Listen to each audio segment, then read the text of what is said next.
Dear friends, welcome to WBKB knowledge হবে তোমাদের স্বাগত।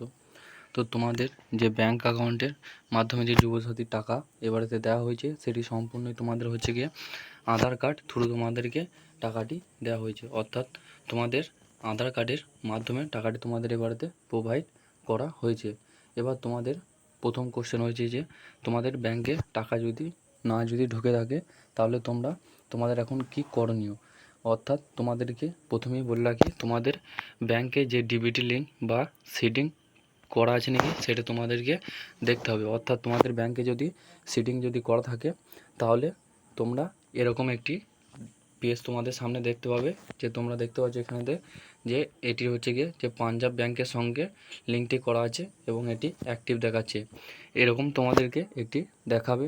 এবং হচ্ছে গিয়ে এটি দেখো 14/6/2026 এটি স্ট্যাটাসটি মানে লাস্ট আপডেট এই দিনতে করা হয়েছে। এবং এটি হচ্ছে গিয়ে টাকাটি যখন ঢোকেনি তারপরে সে করেছে। তো এটি তোমরা কিভাবে চেক করবে সেটি আমি দেখিয়ে নিচ্ছি, দেখে নাও তোমরা। তো তোমরা প্রথমেতে হচ্ছে গিয়ে গুগলেতে চলে যাবে এবং UIDAI বলে সার্চ করবে।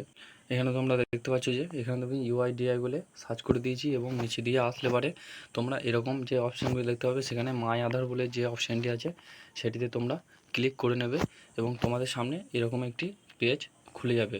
অর্থাৎ এই যে চিহ্নটা সেটি তোমরা দিয়ে নেবে এবং তোমাদের সামনে এই যে পেজটি আসবে। এখানে তোমরা যে আধার সিটিং বলে নিচে দিয়ে আসলে তোমরা দেখতে পাচ্ছ যে এখানে তোমাদের লেখা আছে যে ব্যাংক আধার সিটিং স্ট্যাটাস। অর্থাৎ তোমাদের এইখানেতেই তোমাদের যে স্ট্যাটাসটি সেটি তোমরা দেখতে পাবে। এখানেতে যদি ক্লিক করি তোমাদের সামনে এরকম একটি পেজ চলে আসে, যেখানে তোমাদের যেটি হচ্ছে কি আধার নাম্বার সেটি তোমাদেরকে দিতে হবে এবং যে ক্যাপচার কোডটি আছে সেটি দেওয়ার পর তোমাদের ফোনেতে যে OTPটি যাবে সেটি তোমাদের দিলে পারি তোমরা যে তোমাদের স্ট্যাটাসটি সেটি তোমরা দেখতে পাবে। তো আমি এখানে দিয়ে নিচ্ছি, দেখে নাও তোমরা। তো তোমাদের সামনে এই যে পেজটি আসছে, এখান থেকে গিয়েই তোমরা যে ব্যাংক সিটিং যে অপশানটিতে আছে সেটিতে হাত দিলেই তোমাদের এরকম সামনে একটি ড্যাশবোর্ড চলে আসবে। এখানে তোমরা দেখতে পাচ্ছ যে এখানে স্ট্যাটাসটি হচ্ছে গিয়ে অ্যাক্টিভ দেখাচ্ছে। অর্থাৎ এর যে পাঞ্জাব ব্যাংকের সঙ্গে যে ডিবিটি লিঙ্ক করা আছে সেটি এখানে শো করছে। তো এইভাবেই তোমরা তোমাদের যে ব্যাংকের যেটি স্ট্যাটাস কি তোমাদের দেখাচ্ছে সেটি অবশ্যই তোমরা এইভাবেতে চেক করে নিতে পারবে। তো ভিডিওটি তোমরা যদি বেশি বেশি করে বন্ধুদের মধ্যে শেয়ার করে দাও, তাহলে অবশ্যই তোমাদের যারা বন্ধু আছে তারা এই ভিডিওটি দেখে উপকৃত হবে।